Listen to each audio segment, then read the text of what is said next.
이번에는 프래그먼트에 대해서 알아보겠습니다. 우리가 화면에 보이는 것이 하나의 액티비티라고 얘기를 했죠. 그러면 이 액티비티는 뭘로 구성되는가 하면 뷰들로 구성돼요. 그런데 이 뷰가 액티비티가 한번 만들어지고 생성되고 할 때마다 뷰가 만들어지고 생성되죠. 그러한 액티비티가 어떤 여기 안에 있는 어떤 특정한 요소가 있을 때 이 요소를 다른 액티비티에 이렇게 사용하기가 곤란하죠. 재사용할 수가 없어요. 그래서 뷰를 프래그먼트로 나누어서 이 뷰 안에 프래그먼트를 둡니다. 이것은 캡슐화된 재사용할 수 있는 컴포넌트로서 액티비티 영역을 여러 개로 분할하고 이 프래그먼트만 바꿔서 갈아 끼울 수 있도록 하고 있어요. 그래서 이 프래그먼트는 나름대로의 수명주기, 생명주기와 상태를 갖고 있습니다. 그렇게 되면 그 액티비티 안에 있는 이 프래그먼트는 동적으로 교체가 될 수 있기 때문에 화면의 뷰들이 동적으로 다른 것으로 바뀌게 이렇게 할 수도 있게 되겠죠. 그러한 액티비티에 대해서 알아보도록 하죠. 프래그먼트의 기본 코드는 보는 바와 같습니다. 여기 지금 상위 클래스를 프래그먼트로 이렇게 두고 있죠. 여기 브레이스가 빠졌네요. 프래그먼트로 두고 있죠. 그래서 상위 클래스가 프래그먼트고 이걸 계승을 받아서 My Skeleton Fragment라는 걸 만들었어요. 여기 보면 여기 이제 생성자가 있는데 요거는 반드시 비인 생성자가 반드시 필요합니다.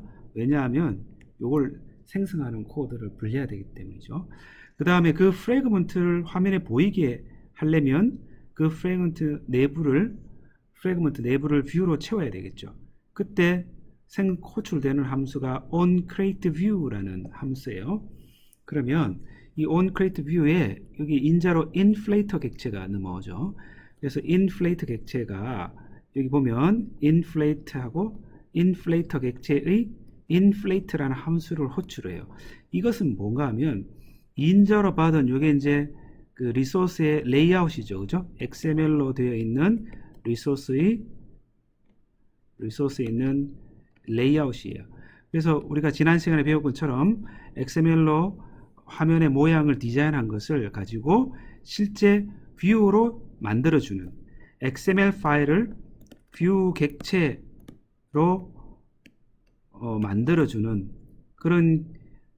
만들어주는 기능을 우리가 인플레이션이라고 불러요. 자바 안드로이드에서는 XML을 객체들로 만들어주는 여러 가지 종류의 인플레이터가 있고 여기는 이제 레이아웃을 만들어주는 레이아웃 인플레이터가 있는 거예요. 그 레이아웃 인플레이터 함수의 인자로 여기 있는 리소스를 인자로 받은 거죠. 그러면 그 리소스를 특정 컨테이너 안에 집어넣어야 돼요. 그죠?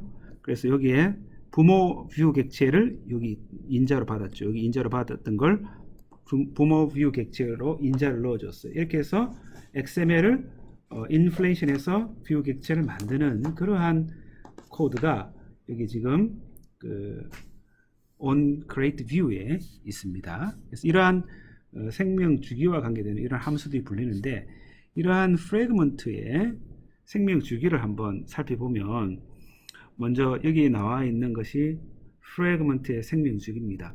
이 프래그먼트라는 것은 액티비티 안에 내부에 포함되어 있기 때문에 자기 부모 이게 이제 이게 프래그먼트면 이게 부모가 액티비티가 돼요. 그죠? 그래서 부모 액티비티의 생명 주기에 따르게 되겠죠. 얘가 스탑 상태, 포즈 상태, 그 다음에 액티브 상태를 왔다 갔다 하죠. 그래서 스탑 상태는 포커스하고 화면에 보이는 것, 화면에 보이는 걸 보면 둘 다 잃어버린 것이 스탑 상태고 포커스를 잃어버리는데 화면에는 보이는 것이 포즈 상태고 포커스도 가지고 화면에 보이는 것을 우리가 액티브 상태라고 부른다 그랬죠. 그렇게 상태가 변할 때 그 안에 액티비티의 상태가 변할 때 액티비티 내부에 있는 이 프래그먼트 액티비티를 구성하고 있는 프래그먼트의 상태도 당연히 변화가 일어나겠죠. 그래서 일단 이 액티비티가 여기 있는 액티비티가 특정 액티비티 요 프래그먼트가 액티비티에 붙을 때 불리는 함수가 프래그먼트의 onAttach라는 메소드가 불려요. 그 다음에 그 프래그먼트를 생성할 때 불리는 함수가 onCreate. 요 이제 차례대로 불러줍니다. 그죠? 그 다음에 뷰를 만드는 프래그먼트 안에 뷰를 만드는 함수 onCreateView. 이건 반드시 있어야 됩니다. 앞에 우리 예제에서 봤었죠. 그 다음에 그 액티비티에서 이제 생성될 때 onActivity created 부모 액티비티와 프래그먼트 UI가 생성되고 나면 부모와 프래그먼트의 UI가 다 만들어지고 나면 onActivity created가 불립니다.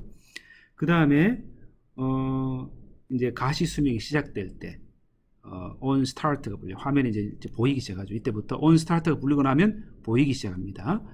그 다음에 onResume이 불리고 활스 액티브 상태가 돼요. 그 다음에 만약에 포즈 상태로 되면 onPause가 불리고 불리는 거죠. 그러다가 다시 보이면 다시 onResume이 됐다가 이렇게 왔다 갔다 하겠죠. 그러다가 화면에 다 가려지고 나면 스탑 상태가 되죠. 그러면 onStop이 불립니다. 그런 다음에 이게 onStop이 불리다가 이제 어느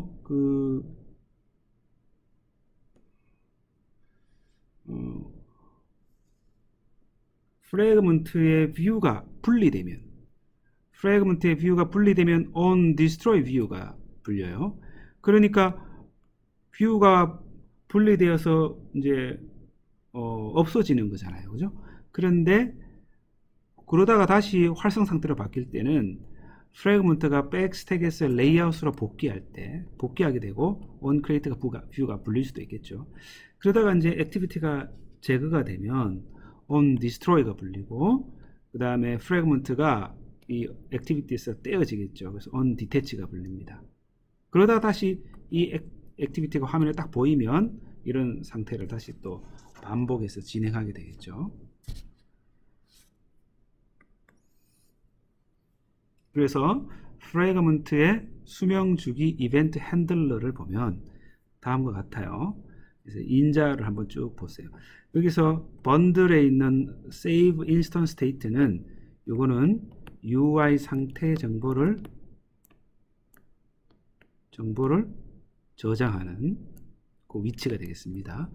그 다음에 여기도 보면 UI 상태 정보를 저장하는 게 onSave instance state가 있죠. 이런 데서 UI 상태 정보를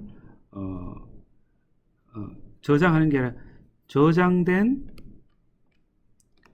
UI 상태 정보로부터 UI를 생성하는 거죠.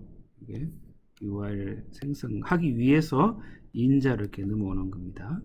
onCreateView는 아까 설명했죠. 뷰를 만들기 위해서 inflation 하는 거라 그랬죠.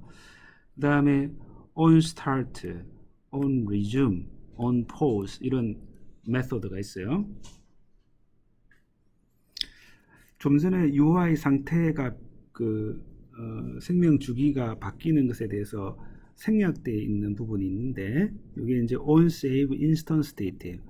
요 onSave instance state의 번들로 넘어오는 요 번들 가지고 뭘 하는가 하면 여기에다가 UI 상태 정보를 저장합니다. 정보를 여기서 저장하게 돼요. 요 UI 상태 정보 저장한 걸 가지고 어디서 이용하는가 하면 onCreate 여기 있는 onCreate나 혹은 onActivityCreate의 번들로 넘어오는 이 번들이 바로 onSave instance state에서 저장한 번들 값을 읽어드리는 겁니다. 나머지는 인자가 없기 때문에 특별한 것이 없죠. 그러면 이러한 이제 프래그먼트를 다루려면 프래그먼트를 관리하는 객체가 필요해요. 그걸 우리가 프래그먼트 매니저 객체라고 부르는데 이 프래그먼트 매니저 객체를 부르는 함수가 get support fragment manager라는 함수가 메소드가 프래그먼트 매니저를 호출하는 함수가 되겠습니다. 그래서 이 함수를 호출하면 프래그먼트 매니저가 얻어지고 이 객체를 이용해서 여러 가지 작업을 프래그먼트에 관한 여러 가지 작업을 하게 됩니다. 그러면 프래그먼트를 만들어야 될 거 아니에요, 그죠? 그래서 액티비티에 프래그먼트를 추가하는 방법을 첫 번째 XML 레이아웃을 이용해서 액티비티에 프래그먼트를 추가하는 법을 보면 여기 보면 리니어 레이아웃이 있어요. 리니어 레이아웃은 뷰들을 이렇게 차례로 이렇게 쭉 나타나게 하는 것이 리니어 레이아웃이에요. 이 리니어 레이아웃에 여기 보면 인자의 오리엔테이션이 호리존탈로 돼 있죠. 호리존탈로 돼 있으면 이 뷰가 리니어 레이아웃을 붙이는 방법이 두 가지 방법이 있는데 뷰들을 이렇게 옆으로 이렇게 붙이는 방법이 있고 아래쪽으로 이렇게 붙이는 방법이 있어요. 그래서 horizontal이라는 것은 옆으로 이렇게 붙이는 방법이고 위아래로 붙이는 방법은 vertical입니다. 그 다음에 이 layout width, layout height라는 것은 이 linear layout의 크기를 어떻게 결정할 거냐. 그래서 match parent라는 것은 이 linear layout의 부모 객체의 크기와 같게 이런 뜻이에요. 그럼 여기서 지금 부모가 누군지는 모르겠죠? 어떤 부모가 있을 거예요, 그죠? 이 뷰가, 이 XML이 특정 그 오브젝트 안에 들어가게 되면 그 오브젝트가 부모가 될 텐데 만약에 그런 게 아니라 이 리니어 레이아웃이 액티비티에 붙는다 그러면 화면 전체가 바로 부모가 되겠죠. 그러면 이렇게 적으면 화면 전체 이런 말이 됩니다. 그 다음에 match parent라는 옵션도 있지만 wrap content라는 옵션도 있어요. wrap content는 그 객체 크기만큼 이런 뜻이에요. 그 객체를 화면에 나타나면 그 어떤 특정한 크기가 있을 텐데 그 크기만큼 이런 뜻입니다. 그러면 여기 이제 여기 XML 파일을 보면 리니어 레이아웃의 자식으로 여기에 리니어 레이아웃이 이 XML의 tree로 표현된다 그랬죠? 그래서 리니어 레이아웃이 객체가 있으면 자식으로 뭐가 있는가 하면 프래그먼트가 두 개가 이렇게 있어요. 그래서 프래그먼트 그 다음에 프래그먼트 이렇게 돼 있는 겁니다. 그러면 각각의 요 두 개의 뷰 객체가 요 프래그먼트인데 이렇게 프래그먼트를 지정하면 돼요. 이렇게 해서 프래그먼트를 만드는 겁니다. 그러면 요 각각의 프래그먼트마다 이름을 부여해야 나중에 이제 사용할 수가 있을 텐데 이름 어떻게 부여하는가 하면 요렇게 하면 이름이 부여되는 거예요. 이렇게 골뱅이하고 지금 여기 양식을 한번 보세요. 골뱅이하고 id라고 했죠. 그 다음에 이름을 줬어요. 그러면 요 이름이 바로 요 객체의 이름이고 details fragment라는 이름이 바로 두 번째 프래그먼트 객체의 이름이에요. 그래서 골뱅이하고 id라고 적으면 프래그먼트의 XML에 썼던 특정 엘리먼트를 이름으로 부여하는 겁니다.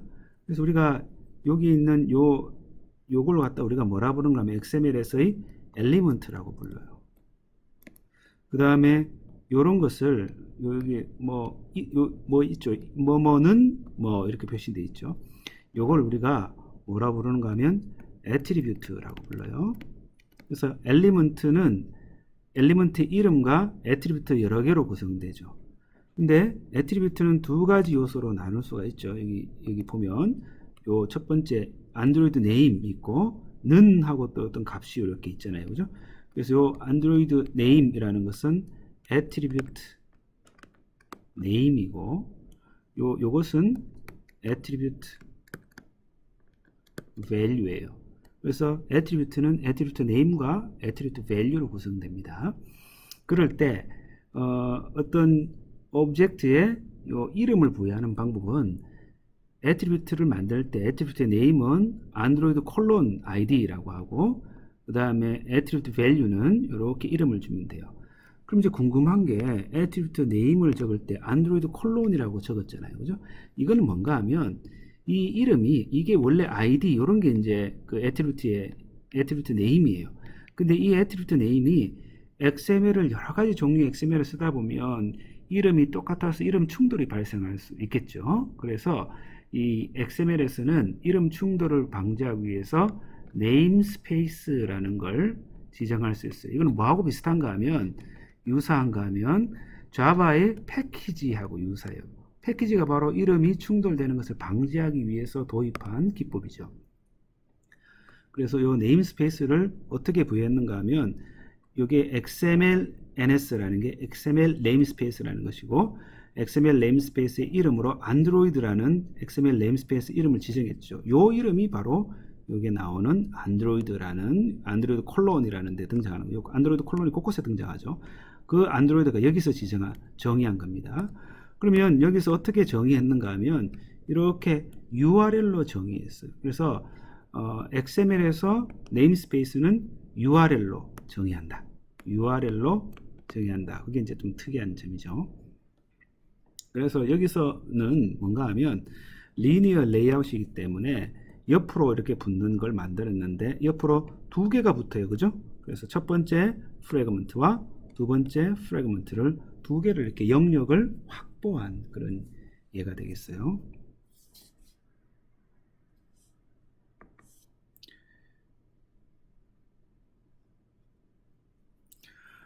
두 번째는 컨테이너 뷰를 이용해서 프래그먼트 레이아웃을 지정할 수 있는데, 이것도 마찬가지로 리니어 레이아웃인데 호리존탈이죠. 그러면 뷰가 이렇게 있을 때 옆으로 두 개의 뷰를 붙이겠다는 거예요. 이 붙이는 뷰가 여기 있는 두 개의 프레임 레이아웃이라는 게 요 뷰입니다. 이 프레임 레이아웃은 뭔가 하면 빈 공간을, 이 프레임 레이아웃은 빈 영역을 뷰를 위에 빈 영역을 확보해 둔 거예요. 그래서 나중에 이 영역을 특정한 오브젝트로 채웁니다. 그래서 뭘로 채우는가 하면 뭐 프래그먼트 같은 오브젝트를 채울 수가 있겠죠. 그렇게 하기 위해서 영역을 비워둔 것이 되겠습니다.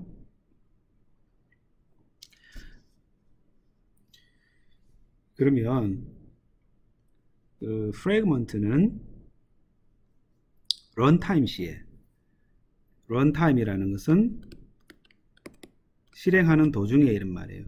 어떤 액티비티가 있을 때 액티비티에 있는 어떤 특정 프래그먼트가 있을 거예요. 그죠? 이 프래그먼트를 런타임 시에 다른 프래그먼트로 교체하고 싶어요. 그럴 때는 반드시 프래그먼트 트랜잭션을 이용해야 돼요. 그래서 프래그먼트 트랜잭션은 어떻게 사용하는가 하면, 프래그먼트 매니저, 아까 우리가 어떻게 구하는지 봤죠? 그래서 프래그먼트 매니저 객체에 begin transaction이라는 함수를 부르면 이제 프래그먼트를 추가하거나 변경하거나, 프래그먼트를 추가하거나 제거하거나 교체하거나, 프래그먼트를 화면에 보여주거나, 필요시에 백스택에 추가하거나, 이런 작업들이 프래그먼트를 추가, 제거, 교체할 때 벌어지는 일들인데, 이런 걸 할 때 이게 원자적으로 수행이 돼야 됩니다. 원자적으로 수행돼야 된다는 말은 프래그먼트를 추가하는 도중에 얘가 갑자기 프로그램이 다른 그 뷰가 이렇게 겹쳐지면 on, stop 이런 게 불리잖아요. 그죠? 그러니까 그런 일이 벌어지지 않게 이 작업은 온전히 하나의 오퍼레이션처럼, 연산처럼 원자적으로 수행돼. 원자는 all or nothing이에요. 트랜잭션이라는 건 all or nothing입니다. 다 실행하거나 하나도 실행하거나 그런 뜻이에요. 그러니까 begin transaction이 딱 이게 수행이 끝나고 나면 이건 다 무조건 실행이 되는 거죠. 보장을 해주는 거죠. 끝나면 commit now라고 불러주면 이 작업이 트랜잭션 단위로 일어나게 되고, 그 트랜잭션을 프래그먼트와 관련된 트랜잭션이기 때문에 프래그먼트 트랜잭션이라고 이제 불러요. 자, 그러면 프래그먼트를 추가하거나 그 다음에 삭제하거나 그 다음에 변경하는 예를 이제 보여주고 있는데, 먼저 그 프래그먼트의 이름을, 태그를 상수로 이렇게 지정을 했죠. 그런 다음에 추가하거나 삭제하거나 변경할 때 반드시 begin transaction, commit now 사이에 이렇게 연산을 넣어야 됩니다. 이렇게 원자적으로 일어나야 되기 때문에. 그러면 추가할 때는 어떻게 하느냐? 프래그먼트 매니저로부터 프래그먼트 트랜잭션 객체를 얻었죠. 그 객체의 add 함수를 불러요. 그래서 add 함수에 여기는 프래그먼트 객체를 생성했죠. 이제 이건 유저가 정의한 프래그먼트 클래스예요. 그래서 new detail fragment 객체를 만들고 요 객체의 이름을 이렇게 부여하고 id를 부여하고 그 다음에 이 객체의 이름을 여기 문자열로 만든 요 상수값으로 이름을 부여했죠. 이렇게 하면 하나의 프래그먼트가 요 뷰 안에 여기 있는 이게 뭔가 하면 부모 뷰예요, 그죠? 이 부모 뷰 안에 요 객체가 들어가게 됩니다. 그러니까 부모 뷰 특정 들어가야 될 위치죠, 거기가. 그 다음에 삭제하는 것은 이름으로 my fragment tag라는 이름으로 그 프래그먼트를 찾아요.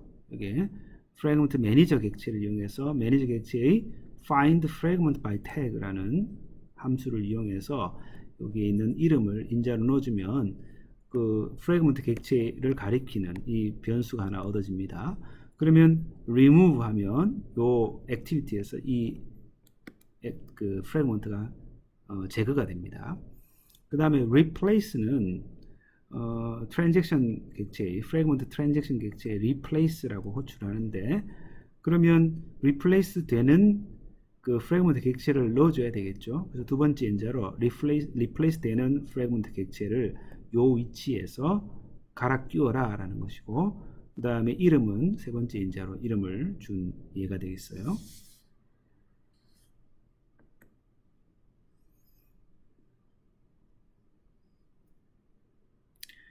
그러면 액티비티가 갑자기 예기치 않게 종료될 수가 있잖아요, 그죠? 우리가 액티비티가 액티브 상태에서 스탑 상태로 포즈 상태가 됐다가 스탑 상태가 되면, 스탑 상태에서는 부지간에 메모리가 부족하면 종료가 돼요. 제거가 돼요, 메모리에서. 그러니까 갑자기 확 종료가 되면 메모리에서 그 액티비티가 사라지겠죠. 종료가 되는 건 뭐가 종료가 되는가 하면 이 액티비티를 갖고 있는 프로세스가 종료가 돼요. 그럼 프로세스 안에 여러 개의 액티비티 객체를 다 만들었을 텐데 다 같이 그게 사라지는 거죠. 그러면 그러다가 다시 화면에 딱 등장하게 되면 다시 이렇게 액티브 상태로 가잖아요. 그럴 때 뭐가 불리는가 하면 onCreate가 불려요, 그죠? 항상 객체가 만들어질 때 onCreate가 불리죠.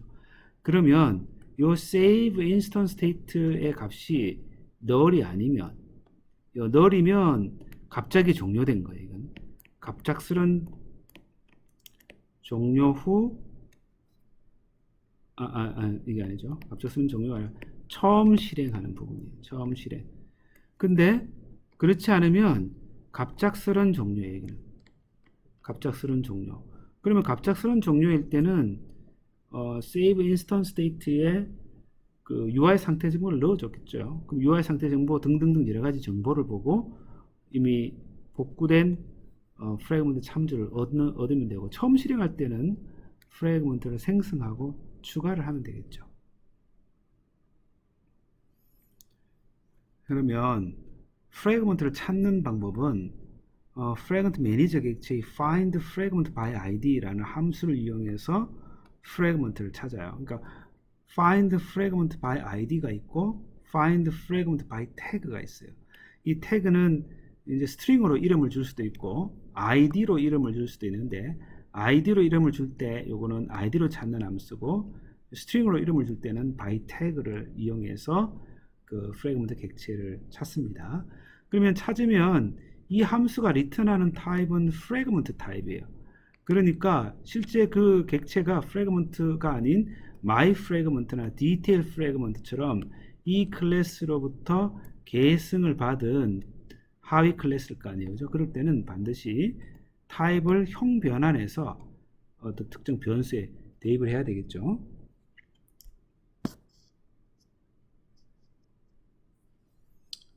자, 그러면 프래그먼트를 갖고 있는 액티비티를 처음 만들 때, 액티비티가 처음 만들어질 때 불리는 함수가 onCreate라는 함수죠. on create는 함수인데 이 함수에서 여기 보면 set content view를 이용해서 이렇게 XML 레이아웃을 인자로 주면 이 레이아웃에 따른 뷰가 만들어져요. 자, 그러면 여기서 우리가 요 빨갛게 밑줄 친 프래그먼트 컨테이너 레이아웃 이게 어떤 건가 하면 앞에서 우리가 이제 봤어요. 그걸 요게 이 파일이에요. 지금 이 파일이 방금 봤던 그런 XML 파일입니다. 프래그먼트 컨테이너 레이아웃이죠. 이게 프래그먼트 컨테이너 layout.xml 파일이에요. 이게 그래서 이 XML 파일의 형태를 보면 리니어 레이아웃인데 호리존털로 뷰가 두 개가 있고 이게 프레임 레이아웃이고 이게 이제 프레임 레이아웃이죠. 요 프레임 레이아웃의 이름이 이게 리스트 컨테이너고 하나는 디테일스 컨테이너예요. 이걸 이제 기억해 둡시다. 그 앞에 거는 요 첫 번째 거는 리스트 컨테이너, 두 번째 거는 디테일스 컨테이너 객체입니다.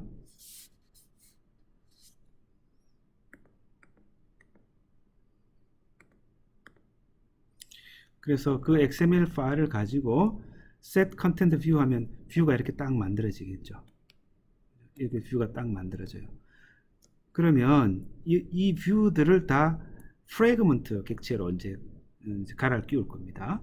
그러면 프래그먼트 객체를 다루려면 프래그먼트 매니저 객체를 얻어야 되겠죠. 그래서 get supported fragment manager 함수를 호출해서 프래그먼트 매니저 객체를 얻어요. 그런 다음에 여기에 있는 details container 객체, 두 번째 게 details container 객체죠. 이걸 한번 찾아봅니다. find fragment by id라는 함수를 해서 찾아봐요. 그러면 details fragment 객체가 어떤 값이 설정이 되겠죠. 만약에 이 fragment가 예전에 만들어졌다면 이건 값이 뭐예요? 얻어질 테고, 그렇지 않으면 null이 리턴 되겠죠. 그래서 그 값이 만약에 null이라면 프래그먼트를 처음 만들거나 아니면 그 라이프 사이클에서 프래그먼트 객체가 사라졌을 수 있다는 거죠. 그러면 이때 프래그먼트 객체, 두 개의 프래그먼트 객체를 만들어 넣으면 되겠죠. 그래서 프래그먼트 객체를 추가하려면 프래그먼트 매니저 객체의 begin transaction과 commit now 이 사이에 넣어야 되겠죠. 그래서 여기 안에 보면 프래그먼트 트랜잭션 객체의 add 함수를 이용해서 여기 있는 두 개의 프래그먼트 객체를 생성해 넣어요. 첫 번째 프래그먼트 객체는 요 첫 번째 인자는 id죠, 그죠? 여기 id예요. id를 인자로 줍니다. details 컨테이너고 두 번째는 list 컨테이너라는 이름을 인자로 넣어준 겁니다. 그렇게 해서 앞에서 만든 XML 객체 이게 이제 프레임 레이아웃이었는데 이 프레임 레이아웃을 컨테이너 프래그먼트로 집어넣은 거죠. 그래서 첫 번째 건 details 프래그먼트 객체를 집어넣고 그 다음에 두 번째는 my list 프래그먼트 객체를 만들어서 뷰 객체를 갈아 끼운 세팅한 그런 예가 되겠습니다.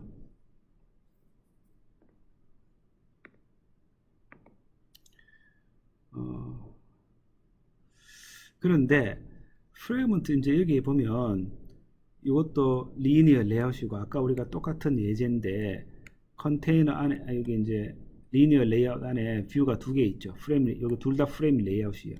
그런데 두 번째 프레임 레이아웃은 처음에 이 프레임 레이아웃은 공간은 마련해 뒀는데 화면에 보이지는 아직 않게 하고 싶어요. 보였다가 어떤 특정한 뷰가 보였다가 보이지 않았다가 이렇게 이제 하고 싶을 수 있죠. 그래서 이게 보이지 않게 처음 뜰 때 보이지 않게 하려면 visibility gone이라고 적으면 이 뷰가 보이지 않아요. 그래서 gone이라고 적어서 처음에 보일 때는 뷰가 프래그먼트가 하나만 딱 보이게 이렇게 이제 지정할 수 있습니다.